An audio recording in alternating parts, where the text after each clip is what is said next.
Hey guys, and welcome to season 4 of the Yes People podcast. I'm your host Savia Rocks, and in this season, we get to remember and reminisce back in time with some of our guests like... Hey, we are Entity, and you're listening to the Us People podcast with Savia Rocks. Peace, my name is Oni. I'm a producer-engineer from Queens, New York. Hi, my name is James Green. I'm a TV presenter, sports reporter and journalist. Hi, this is Joy Langley, and I'm the author of Navigating Stress. Hey, this is Travis Glossop. I am a creative radio producer for Kiss FM, and you're listening to the Us People podcast with Savia Rocks. We highlight the strengths of our cultures, talking about diversity and inclusion, and speaking out loud and proud about who we are. I was never that good. I was determined. I had a love for the sport, and that always fueled me. At 49, I was seven years post-divorce after 22 years and 3 kids of a marriage. And so I knew that I needed to figure out what was happening for me and why was this such a severe sort of crack in my identity and how I showed up in the world. It's great.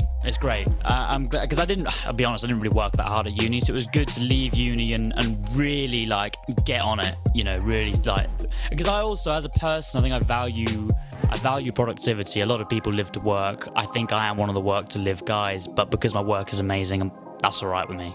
So as a person, I go to bed happy when I've had a productive day. We've also saved the best till last by honouring another artist and showcasing their talent as our new theme song, with none other than your host, Savia Rocks, featuring in their song. So guys, enjoy, stay creative, and as always, please continue to be kind to one another. Let's go.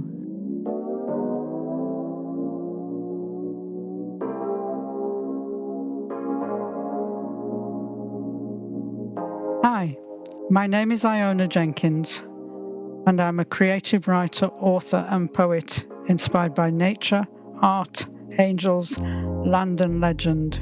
And you're listening to Us People podcast with Savia Rocks. Peace of mind. Gotta keep my energy and peace of mind. I protect my energy and peace of mind. Gotta keep my energy and peace of mind. Hey guys, and welcome to another episode of the Yes People podcast. I'm your host, Savia Rocks, and today I am humbled to have Iona Jenkins here with me, who is a beautiful author, writer, and poet. Iona, thank you so much for coming on the Yes People podcast. How are you?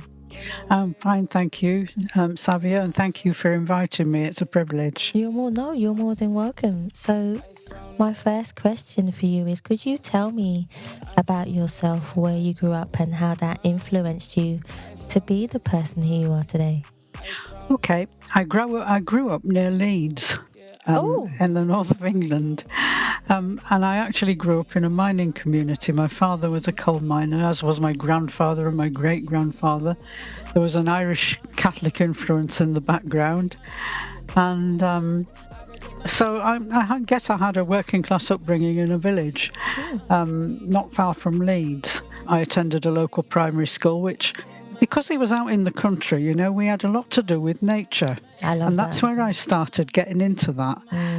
We used to go on nature walks and have a nature table, and I was so interested in it. I used to make little journals of things and draw pictures of deer and rabbits and all sorts. I could find, my mother taught me where all the wildflowers were when they came out, and I had an observer book to go with that. So I guess my early life was influenced by the countryside around my home on a coalboard estate, which was actually prefabricated. It was made of concrete pebble dash.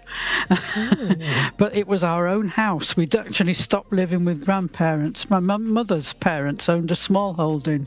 And my grandfather worked at the abattoir delivering meat, but my grandmother kept chickens and ducks and sold eggs. I love that. And there was a little orchard. So I had my first 3 years there, then a year in a red brick terrace near the coal mine where when my father went down the pit. Eventually, he went down the pit so we could eventually have a coalboard estate house of our own. Wow. I guess. So he followed the other men down the pit eventually, just for that, really, I think. Not because he wanted to, and I don't think he had a good time down there. That's what I was going to say. Yeah, but eventually he did some exams and became a mine ventilation officer when he was in his late 40s. So he got to come up, and sit in the office and go down to check the gas levels twice a day in the end. So he got a good deal, which was better for all of us because it put him in a better mood, if you see what I mean. But I was influenced by my primary school and nature at that time because I lived in a village and I was surrounded by it. And even though it was a coal mining area and there were slag heaps in one place, there were fields and there were streams and there were big woods. And there were all sorts of wildlife, pheasants, birds everywhere. I knew where things were. And sometimes I'd play with other kids and sometimes I'd just go out on my own. And, when we were kids, I started walking to school on my own at 6. And it was a mile. I used to walk a mile down the village on my own at 6. And we had a crossing lady, who used to take us across the 2 busy roads. And there was a lady down at the crossroads. And then when we got near the school, there was a guy who'd been there for years. And he was all really quite friendly, and I had a wood to walk through and a field to walk through. And it was so fantastic, really. And I learned independence at an early age because, we were not driven in cars to school because it was safe back then and we could actually walk. And because my brother had been born and my mother had to stay at home with him when the weather was not so good, I would walk down there, either alone or follow some other kids with their parents. And eventually that became a thing, where I could actually walk to school on my own and come back on my own and go in the woods and do what I liked, play where I liked. It was terrific. I love that. Even all problems at school and all problems at home, and there were quite a lot at home, could all be resolved by going out and messing about in nature, basically. And that's where I started to get my inspiration, I think. And then it left me in my adolescence, of course. Secondary school, you get into friends, you go dancing. We used to go to the Mecca in Leeds eventually. Ooh. And, dance to the bands, and then the 60s came. And I got back into it later, but I got into spirituality around about the age of 19, with the flower power. Made myself long skirts out of curtains and all that stuff. Split jeans and put floral inserts into them. Went to all that. It was great. It all ended quite badly and then turned into punk rock sometime in the 70s. But I had a good time with a group of people and going to watch rock bands and really enjoying people like, first of all, at 14, the Beatles, and then later on Jimi Hendrix and, all the big names that came around then. And then all the flower power stuff, all the Bob Dylan protest songs, all protesting against the establishment. I'm not sure that we knew what we were doing then, or that it was that well thought out. But it seemed like a good idea because it seemed like there were things wrong that needed changing. That's true. Even at 20. So, I've never lived a very obedient life, if you like. I've always been a bit of a rebel, and that's kind of carried me on into various types of spirituality. And eventually it's led me into writing. I've been a teacher in secondary school. I did that for 26 years. I retrained to be, in my 40s, to be a psychotherapist, hypnotherapist and counsellor.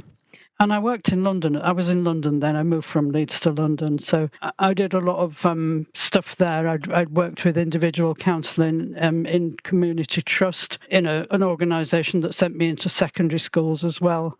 All different types of projects. And, London is very multi-ethnic. So I learned to mix up with a lot of different people in different cultures. And I think one of my best friends today is Indian. And we've known each other 30 years. We used to teach together. Yeah. I love that. I totally love that. How is it to be a psychotherapist, if you don't mind me asking? Because that's something that I want to dive into. But I was teaching and I was mentoring PGCE students, Yeah. And I was going down to Brunel University and I was doing a few interviews with the head of department down there for students to come into school. And it was really, one of the professors said there, well, you've done this module, why don't you carry on and do an MA? So I said, okay, well, all right, I will then. If you think I can do it, I'll have a go. And so I did, and I did achieve that round about my late 40s. And it was during that time, during the therapeutic content, that I decided that I could actually change career that I really wanted to do that. Yeah. And I was in school, and I'd gone up to watch a student teacher with one of my classes, and this child came, 13-year-old came hurtling out, and I just said to him, sit on that bench, because there were benches in the corridor, and tell me what all this rubbish is about. And he said, well, I'm just getting so angry. And I thought, I could work with this. Yeah. And I've done quite a lot of school counselling with adolescents. I taught adolescents. I've done school counselling with adolescents, and I work with young adults, some of them refugees. Wow. Yeah, so I had quite a varied life in London, and then we had to leave. My husband was ill. He lost his business, and he became ill with respiratory problems. And then it got to the point where it was such a struggle, just on my money to keep the house going. Yeah. So we thought if we sell up, and we got to 60, and we'll sell up and we'll retire down to Wales, where he came from, and see where things go from there. So I had to give up my psychotherapeutic work, which was a bit of a wrench. And starting it again here was so difficult, because we moved to a one-bed flat to see whether we wanted to stay in Wales. Yeah. So having got into that, we did decide to stay in Wales in the end, but I'd given that up, and quite honestly, I was too exhausted to start again. Aww. And I'd done it. I'd got my BACP accreditation, and with all the voluntary work I'd done, I'd probably been doing it 15 years. So it seemed okay. And my husband did need to retire. He was just too ill to get another job. So he's all right now, funnily enough. And we find this flat by the sea. It looks out over the Bristol Channel. Oh, that must look nice. It is. So you get the full moon on that, and you get the sun in the morning, and the sea air.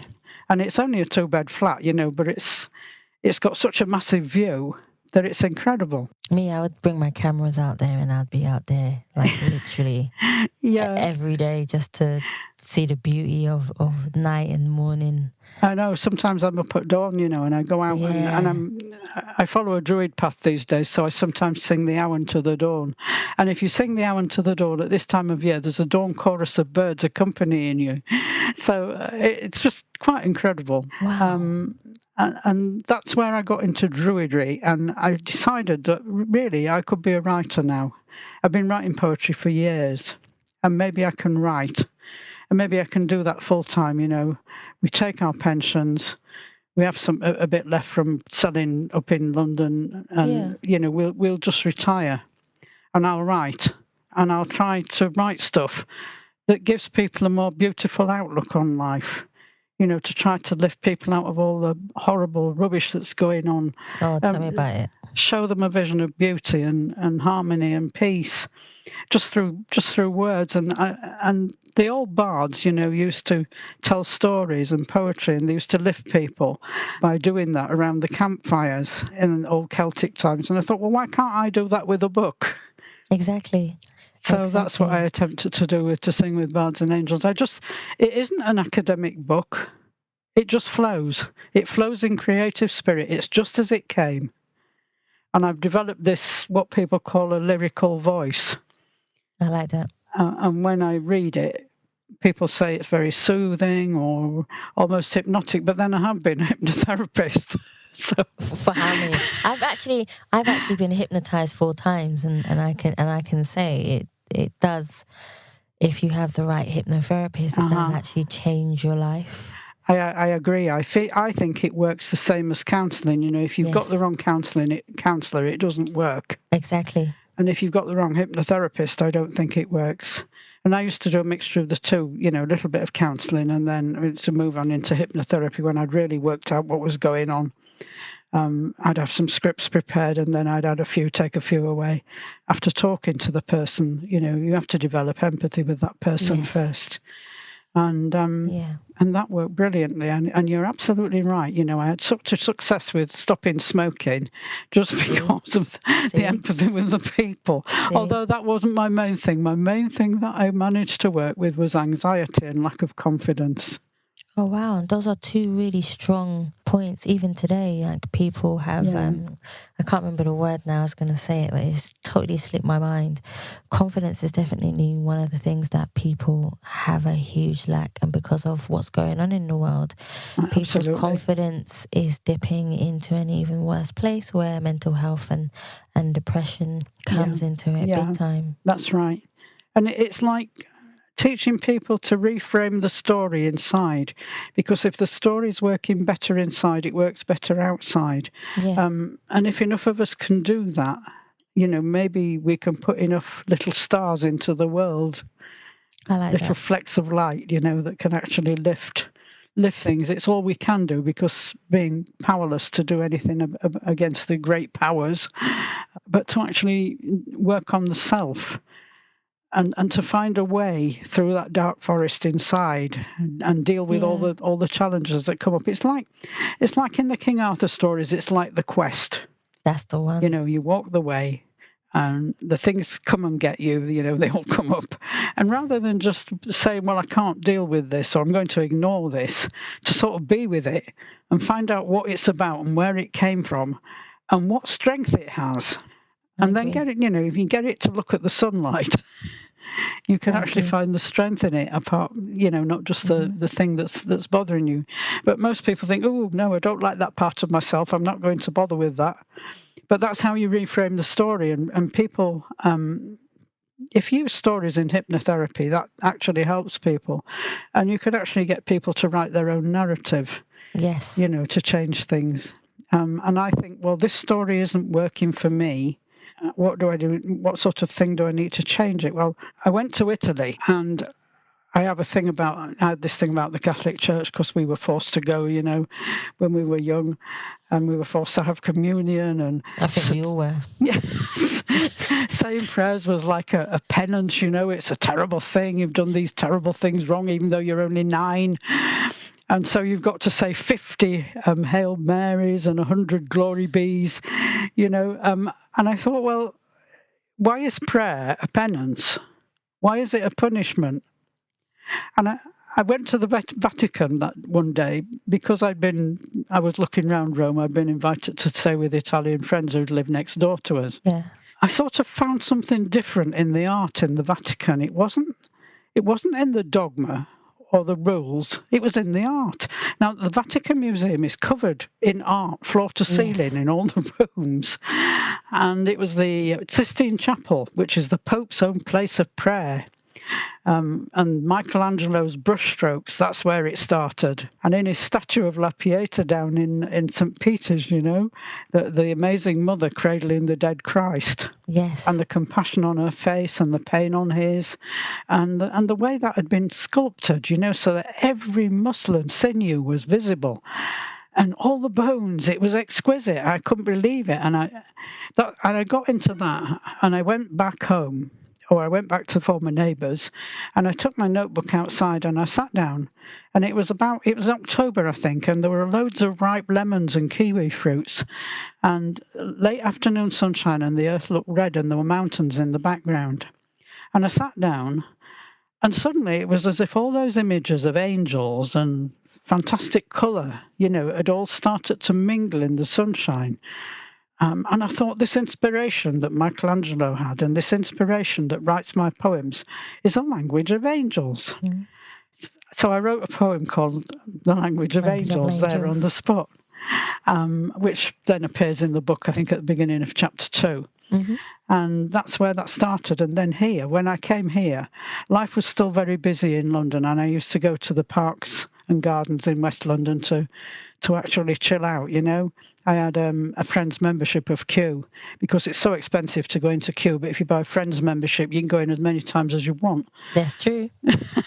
So that's what I did. And I always had this feeling that maybe there was a Druid with me. I got this feeling of Druids, and I had no idea why, because that's something quite ancient to the land. And I thought, well, what is this? Where is it coming from? And I didn't do anything about it till I came here. Now, in Wales, Druids are quite normal. It's kind of part of the old Welsh language. It kind of belongs with all that. And that's how I got into it when I came here, not in London, here. Yeah. But I think what I tried to do in the book is to write for everybody, to sort of say, if you connect to the land, it doesn't matter if you came from another country. If you connect to the land, the images you will get will be what's in your own mind. You know, you've got your own colours, your own symbols. Yeah. You will get the inspiration in your own way. But the land will connect you, and it doesn't matter where you are. And that's what happened to me in Italy. I connected to the land. And then I came here and I had to connect from London to Wales because it's very different.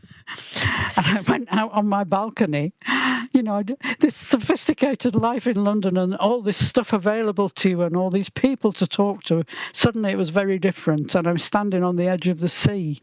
And the cliffs dropping away into the water and the skies above me with stars and the moonlight forming a path all the way to Somerset. Yeah. And I connected to that in a meditation. And that's where I got the angel. And I thought I could see that in my forehead. An image of a tall being, you know, with all rainbow colours around it in white moonlight. And it was as though it was working through the moon somehow, the full moon. And standing on the silver path outside as well as in my head. Yeah. And I thought, I wonder whether I can communicate with this. Can I make it live? So I thought I'll ask a question. So ask a question. And the next thing that happens is I get an idea in my mind, like an answer. So I started to write it all down. And I started to write these things very quickly, question, answer, until I got a whole chapter of it. And I've got... This being tells me it's my creative wisdom, and I can make it live outside by actually putting it into writing so that other people can use it. There you go. So I've put exercises in to sing with bards and angels, so people can connect to the land, connect to art, connect to whatever they like. Yeah. But it will all come up in their own symbolism. Now, it's all the same story for everybody. But it's different artwork. Different emotional connection too, for everyone. Yes, I would say so. Because the creative spirit is a massively great artist. And we can all do that in our own way. And it doesn't matter whether we create small things or big things. If we do it from the heart, if we connect the mind to the heart, and if I'm not connected, you know, life tends to go a bit haywire. I need to connect my feet to the ground. I need to connect my head to my heart and all of it to my feet. And when that's going on, what I want to create is something that is going to be life-enhancing. You know, you can create something horrible that hurts people, or you can create something life-enhancing that's going to do something in the world. And it doesn't matter if you become famous, or it doesn't matter how many people read your words, as long as the right people read them. That's true. Don't you think? That is so true. Yeah. I always say to people, you don't need to know everybody in the world. No. You just need to know the right people. Exactly. And that's it. That rings true for me. Yeah. That's it. And that's how To Sing with Bards and Angels came into being. It was like the ancient thing that I found here, which is obviously... you know, somewhere in my cultural network, through my Irish ancestry, through my fathers that goes beyond the Catholic Church, and my mother and my English background mother with the farming, all seem to come together. And my imagery is right for me. If you were to write that, you would come up with a very different picture. Exactly. But equally engaging. I like that. See, this is what I mean. So I know you put your glasses away. Put them on. Right. Put them on. I'm going to tell you, there's a reason why I want you to tell.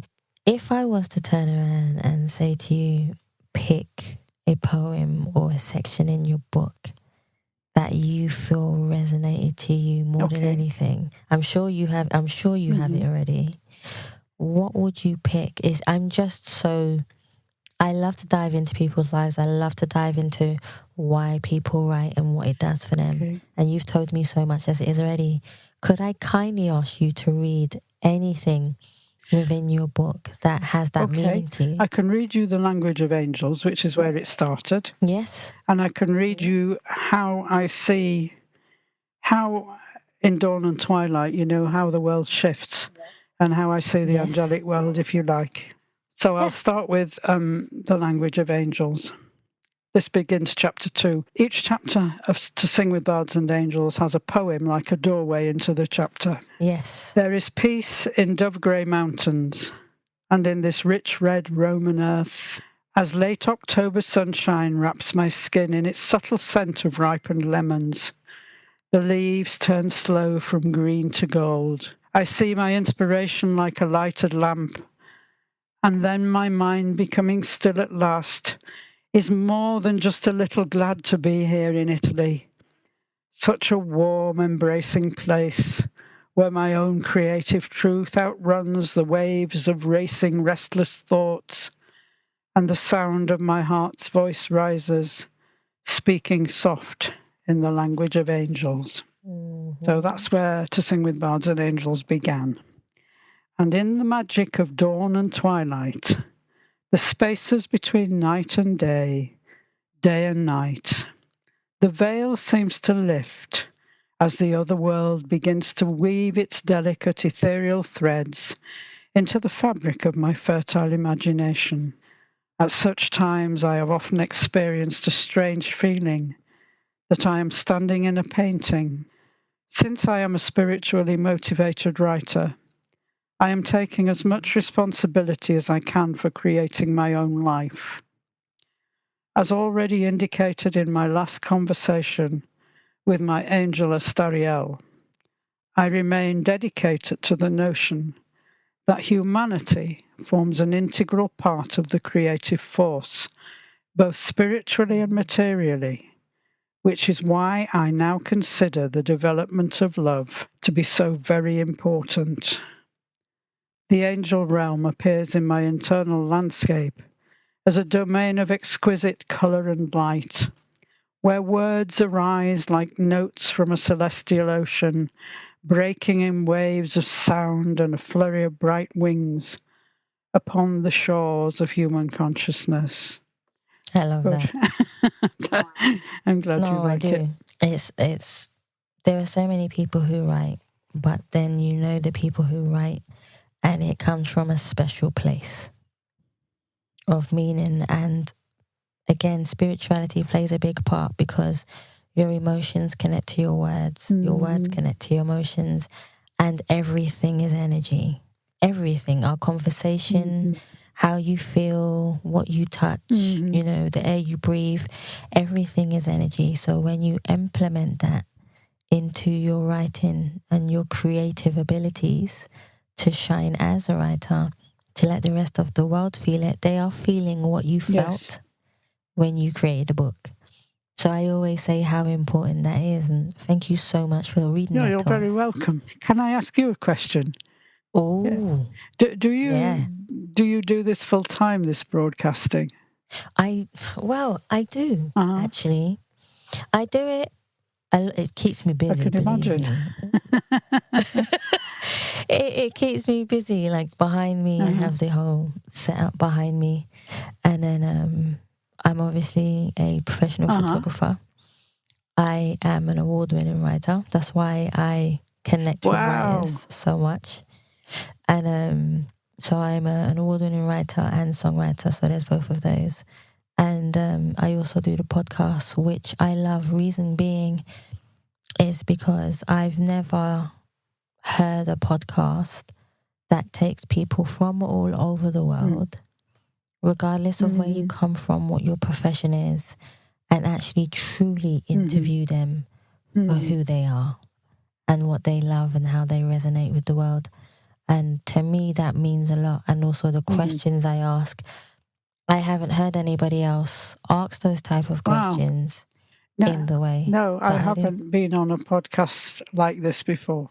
I've been on lots of podcasts. The nearest I got was one with the Order of Bards, Ovates and Druids chief, which went on for ages, you know, but it was interesting. We were having a fireside chat on Zoom or StreamYard, I think it was. I know StreamYard. Yeah. I do that like every Thursday.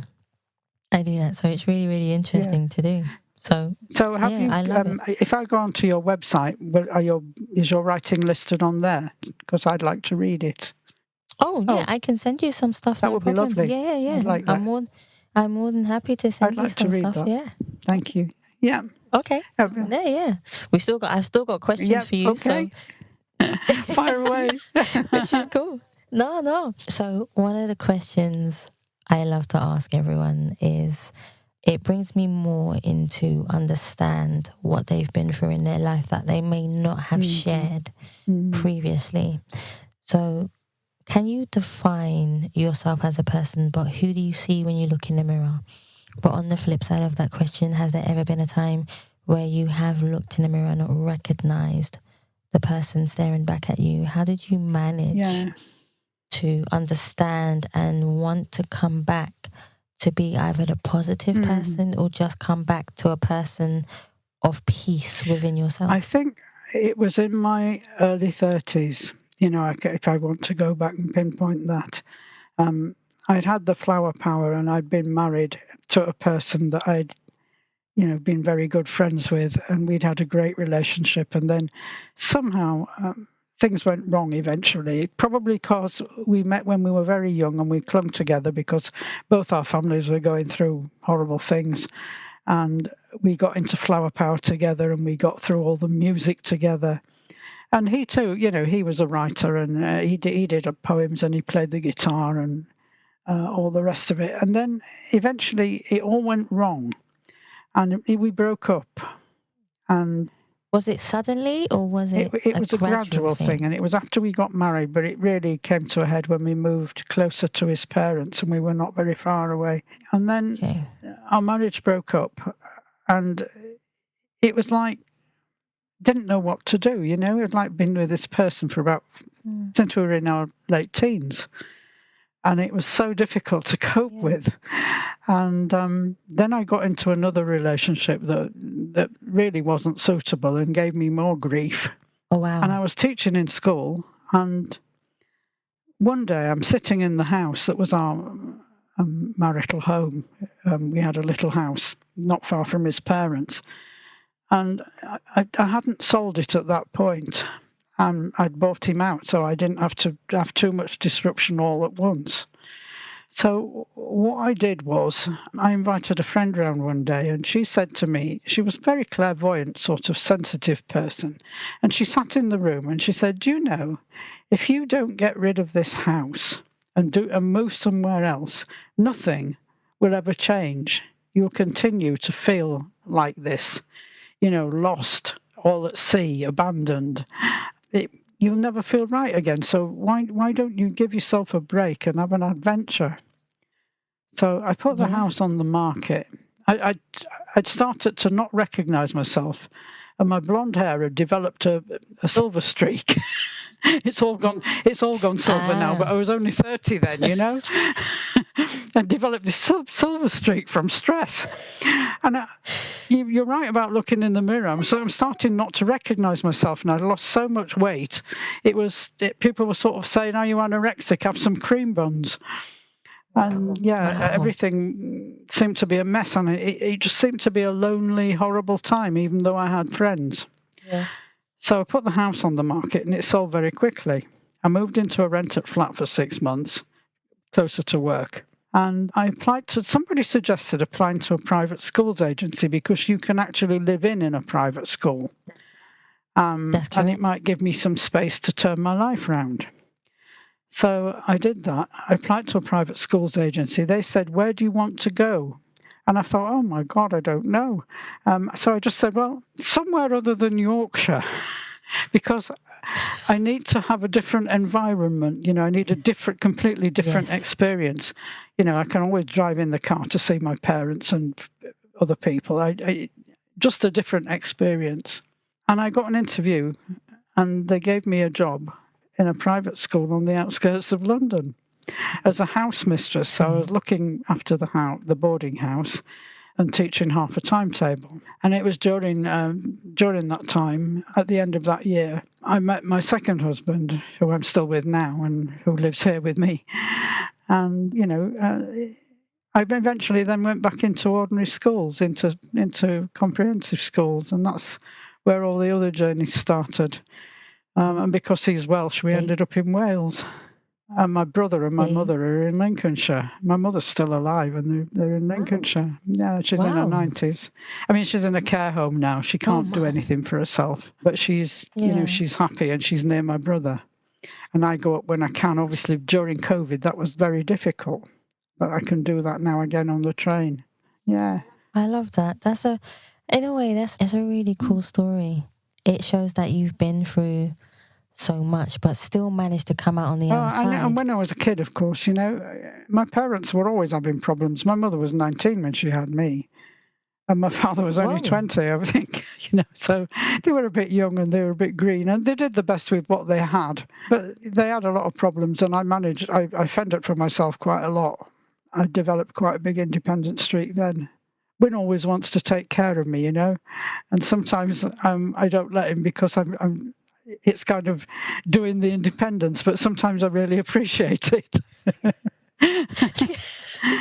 I think we all need some kind of love and attention. Yeah. Sometimes that helps us, to go through life, because pampering is not a bad thing. I've come to understand that. I think I've come to understand that it's nice to be in a group of people that like you, and that get you things every now and again. That you don't have to just fend for yourself all the time to survive. And that was quite a hard lesson to learn, not to do that, not to be in that solitary state where you were in a constant state of survival and managing for yourself and seeing how things worked. I remember my mum going into hospital and me cooking dinners, and I was only about 11, Wow.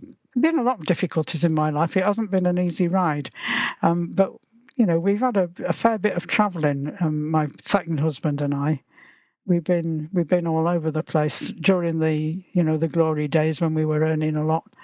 We've been all over, and now we're settled. You have to enjoy your life. You have to, because at the end of the day, the way I see it, life is short, life is precious. We only get one in this body, anyways. If you're lucky, you might get two if they revive you. But you have to realize that if you are reincarnated, not everyone believes in it, but if you are reincarnated and you do come back, then you may be reformed into somebody else or That's right. something else. Yeah, hopefully you take some of it with you. I still think you take some of it with you, but maybe you need a different experience, maybe in a different country, a different culture. All these things happen, so you've been around and around on the circle. I've been there a few times. Me too, I'm sure of it. I've been there a few times. I know, for some reason, I don't know if it's the deja vus that keep on reoccurring, which kind of give you that mental flashback that that you've been on the surface of the planet and you've been in a situation before. It's what you do. Sometimes it's just about a test as well, to test you, to see. You have a flashback of what you've done before, deja vu, but it tests you to see what you're going to do now, to see whether or not you're going to do it differently, and what you've learned from it as well. And those are the things that I always take with me when I'm thinking of things. But don't overthink it. It's life. And if you're meant to come back here again as an angel or whatever it is that you're meant to be, you will come back again. I remember doing past life regressions in my hypnotherapy course. But I didn't do it in my private practice because I thought, well, these people have got so many problems in this life. I'm not sure I want to take them back into something worse, especially if they got burnt at the stake or, Oh, don't say that. Yeah. I think those were back in the days when they said the witches. Yeah. That's the one you used to get. And because they had magical powers or they had powers to heal, they would see that as a threat. And there's so many of those stories, and it's quite funny that you say that, Iona, because I remember when I was younger, I used to always smell like a burning smell, and I didn't understand why. But apparently I was a healing witch, so I used to heal people in a previous lifetime. I didn't understand it, but now I do. So that burning smell is not there anymore, because obviously I went somewhere to spiritually find out what it was. But it's the knowledge of knowing what you were previously. So it's really interesting. And I always say to people, if you have a smell or a pain, because another person told me a story of how they got shot in their past life. And I think it was over jealousy way back, and they kept feeling this really, really sharp pain. So what the person did, I don't know if you do this in hypnotherapy, they would make them go through the cycle several times, and each time they got shot, the pain would be less and less and less. And then I didn't understand it at first, but when they were telling me the story and going into deep detail about it, it made me realize, you know, that there's a reason why we all go through these things and the process of going through them. So definitely, I definitely understand it. I think, you know, we do go through many cycles of birth, death and rebirth. And that's in a lot of different belief systems. There must be something in it because there are so many, you know, so many different systems believing that, including Druids. Yeah. Yes. And it all makes sense. And I'm also I'm a companion of Chalice Well in Glastonbury, which is a sacred site that has a well, and then Glastonbury Tor rises up. So it's like the chalice and the blade, if you like. Yeah. And the garden is incredible. It's a fantastic place of peace. And it has this ethos, which is one source, many paths. And you get people from all over the world, you know, all sorts of different cultures go in there. And you can meet and talk to different people, tourists, people just hanging around, other companions. And it's quite amazing. And, you know, I think that people coming together to realise that we're all part of the same thing, and that we've all been born, we've all died, and we've all been reborn. So what's the point in hating someone where you might actually have been ancestor or something, you know, or living in the same village or whatever? What's the point? You know, I look at all this stuff going on in the world and I think, well, if these people could go out and connect to the sunrise, maybe they wouldn't feel like this. I sometimes feel sorry for people when they can't do that, when they can't merge into the beauty of what is. Because people who can do that don't make nuclear weapons. I agree with you there. Or they don't want to kill people. I can talk to you all day about that. I'm sure. I really, really can. I don't see the justice in it, but that's a whole nother podcast. That's a whole. And obviously, when you come from a place that is about peace and helping people to shine their light, just like your book, you know, shining a light on letting people see their creativity, letting people connect with words, letting people understand that they have a light too, and never to let somebody else dim their light just to make another person's light brighter. We all go through that in friendships and relationships, especially, and these are things that can do a lot of damage to us internally and mentally and spiritually as well, which can be hard to recover from. Of course, we don't we don't connect all the time. There are times when we're not connected because we're human beings. That's true. If I could do that all the time, then, you know, life would be such a flow, because I don't know if you've noticed, but when you're in that frame of mind, you know, when your heart and your head and your feet are all connected and you feel part of the landscape, you feel part of the universe. I describe it in terms of Celtic knotwork, you know, it's all intertwining and there's no breaks. And it's like this amazing synchronicity happens, like one thing flows into another and it's all so natural and life has no glitches. And then you lose it and then the glitches start again. And then you think, oh, I've got to go out. And I remember the other day, that was when I woke up in the dawn and I was in a bit of a state of mental turmoil, which happens from time to time. And I get worried about things sometimes. And I thought, well, I'll go out and see the dawn. I opened the doors and the sun was just coming through. There was a strip of orange across the sky and dark clouds. And it was so beautiful. And I stood out on the balcony and all these birds were singing. And I thought, wow, this is how it really is.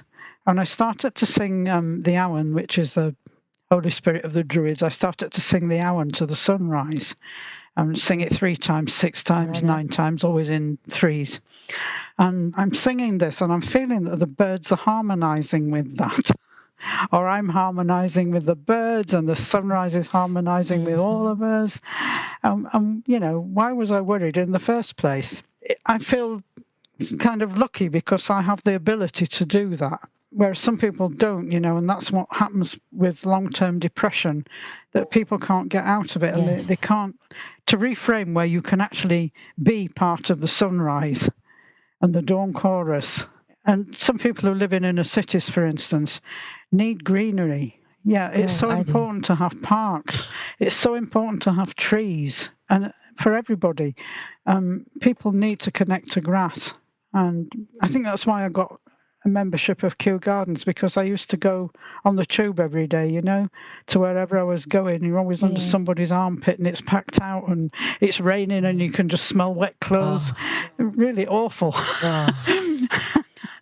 And to be able to come home and you hop in the car and think, I'll go to Kew Gardens, And if it's summer, in winter it's too late, but in summer you can still go in.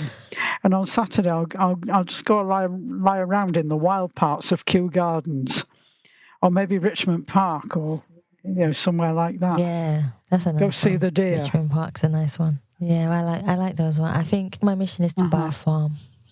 Yeah, I think I'll buy a farm. That would be great, especially if you had little animals. Yeah. Oh yeah, I would. And especially I would take all the abandoned ones that people abandon as well. Those are the ones. Yeah, those are the ones I would take, and that's one of my missions. That's brilliant. There are alpacas in a field belonging to a school near here, and I can see them out the window. There's 4 alpacas and 2 miniature goats, and I have to say good night to them every night. I go looking for them before I go to bed, and I have to find them first thing in the morning. It's like over 3 years they've become a part of my life. And I can't go down and touch them all the time, and you can't feed them, because they've got delicate stomachs. They're part of a special school. And when they first came, it was amazing. And then they brought 2 miniature goats, and the goats were put in with the alpacas, and the alpacas all jumped back. And then within 2 days, they were all lying in the field together. Now they're never, ever apart. The goats are part of the alpaca tribe, and they all walk around together, they all lie down together, they all eat together. It's quite incredible, and they're completely 2 different species, but you would think they were all part of the same thing. No, animals have that ability to be around each other. Like, I think I was watching a wildlife documentary, and I think there were lions with deers, and they were around each other for hours. And they didn't do anything until obviously they get hungry and it becomes a different story. But it's really intriguing to actually watch how animals can actually get along. And it makes me think that why can't humans be the same? But there are humans in the world that want more power, want more. More is never enough. They just want more. When in my mind I constantly say you do not take any of that with you. The only thing that you leave behind is the memories of how you made someone feel and what you did for someone, and those are the important things. But sometimes obviously that person has been brought to earth to learn that, and unfortunately the good people end up suffering a lot more than the bad people. We think we own things, No, we don't own anything. We think we own nature, and that we're in charge, and we think we're better than everything else. But in fact, the other things understand it, and we don't. And we don't own any of it. In fact, we're part of the ecosystem, and nature owns us. I like the way you said that. I might have to use that as a Go quote. ahead. Feel free. Oh man! See, the hour has absolutely flown by. I've really enjoyed talking to you. I know we had a bit of a kerfuffle at the beginning, but I really feel connected to you. It's really flown. It's been lovely. I've enjoyed your company tremendously. You're welcome to come back anytime. I will do that. You're welcome to come back absolutely anytime. So I would love for everyone to find your book, be able to connect with your book. Please tell us where they can find your book. You can buy it on Amazon in book form and in ebook form. You can buy it in Waterstones, either online in the same, or you can order it from Waterstones. You can order it from small bookshops. It's in some of the smaller bookshops on sacred sites like Avebury and Glastonbury. It's in Watkins, it should be anyway, in London. And it's available from johnhuntpublishing.com, Yes. direct from the publisher.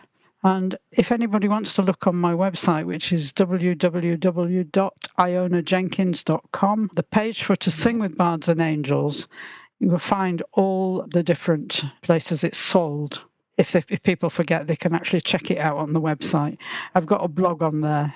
And if people want to look at the pictures of the moon on the water to go onto my blog, if they scroll, I've got weeks of, or months of publicity blogs, to sing with bards and angels. Some have pictures of the moon on and some haven't. I like that. But the further you go down the blog, the more pictures there are of the sunrise, the moonrise, things from my window.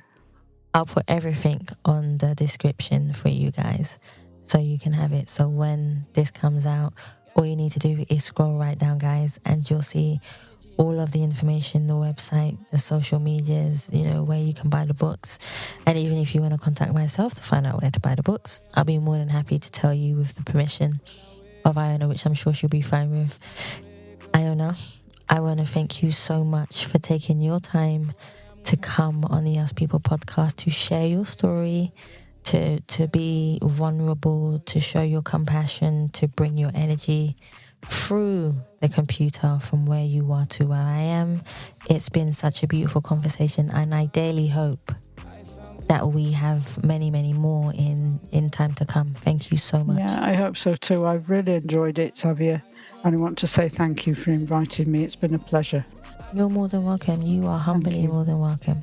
Honestly. Thank you, guys. I want to thank you so much for listening to the Us People podcast. And please remember, you can subscribe and leave us a review on Spotify, iTunes, Google Play, and any other platform that you prefer listening to. Please also follow us on Facebook, Instagram, and Twitter. And you can also donate to the Us People podcast by simply going to the Savia Works website or go to donorbox.org/Us People podcast. Guys, thank you so much for listening. Stay happy, stay positive, and as always, please continue to be kind to one another. I need a solution. Peace of mind, peace of mind. Gotta keep my energy and peace of mind. I protect my energy and peace of mind. Gotta keep my energy and peace of mind. Peace of mind, peace of mind. Gotta keep my energy and peace of mind. I protect my energy and peace of mind. Gotta keep my energy and peace of mind. Peace of mind, peace of mind. Gotta keep my energy and peace of mind. I protect my energy and peace of mind. Gotta keep my energy and peace of mind. Peace of mind, peace of mind. People say that having a peace of mind is trying to find a consistency of calmness within ourselves, to crave for a clarity that drives us through our emotional journey of life, to never let a person's judgment manifest into a fear inside of us, learning to believe in our ability to shine through the darkest moments and tunnels when we cannot see the light. Patience being our light for forgiveness and strength, to believe in our destiny. If you want real peace of mind, one needs to stop fighting their inner thoughts and embrace them with love, because love is the most amazing and beautiful strength that we have to conquer our peace of mind. Make your thoughts impact a nation by keeping them true and honest, especially to yourself. But make your peace of mind protect you when you don't have strength to embrace anything else. Find your peace of mind by listening to your heart. There is peace in Dove Grey Mountains and in this rich red Roman earth, as late October sunshine wraps my skin in its subtle scent of ripened lemons. The leaves turn slow from green to gold. I see my inspiration like a lighted lamp, and then my mind, becoming still at last, is more than just a little glad to be here in Italy. Such a warm, embracing place where my own creative truth outruns the waves of racing, restless thoughts, and the sound of my heart's voice rises, speaking soft in the language of angels.